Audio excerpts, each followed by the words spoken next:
When arguing against increases in the federal deficit, one of the biggest objections I've heard is, George W. Bush was spending like Paris Hilton on a bender. Why the sudden concern with spending now that President Obama is doing it?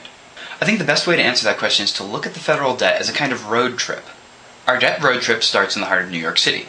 For every mile we travel away from Madison Square Garden, the debt increases by about $6 billion. Let's say that every year is an hour. That way we can describe how fast we're increasing the debt in a way we're all familiar with, miles per hour. We're going to adjust all our numbers for inflation and pick up the road trip at the beginning of the 20th century. It's 1900 and we're outside Newark, New Jersey. For almost 30 years we kind of wander around the New Jersey area, and by the time the Great Depression hits, we're in Trenton. Then we get the Great Depression and World War II.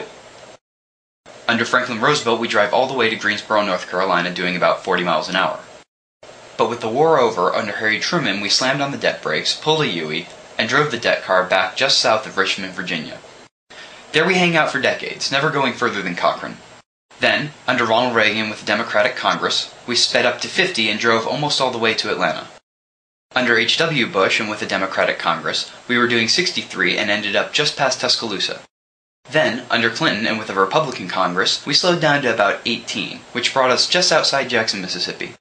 Under George W. Bush and with the Republican Congress, we sped back up to 64, taking us a little bit past the Dallas-Fort Worth area. This was the fastest the debt car had ever gone in history. At which point, Bush got out of the driver's seat and Obama got in, and we started going backwards. I try to be funny. No, I'm kidding. According to his own budget estimates for the next 8 years, President Obama plans on driving the debt car at 174 miles per hour. This is not an extrapolation of 2009. This is the president's own budget predictions for the next 8 years. I can understand someone who's comfortable doing 63 getting pretty freaked out when they suddenly start going 174.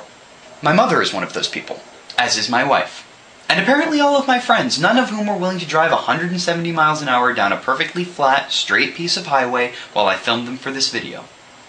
Instead, what you get is this less exciting but somewhat safer visual of how fast Obama is increasing the debt compared to the last 4 presidents. As you can see, Obama's planned spending makes Bush look like a coupon-clipping housewife.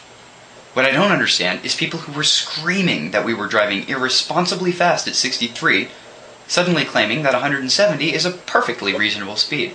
I think it may have more to do with who's driving, but it doesn't sound like an era of responsibility to me.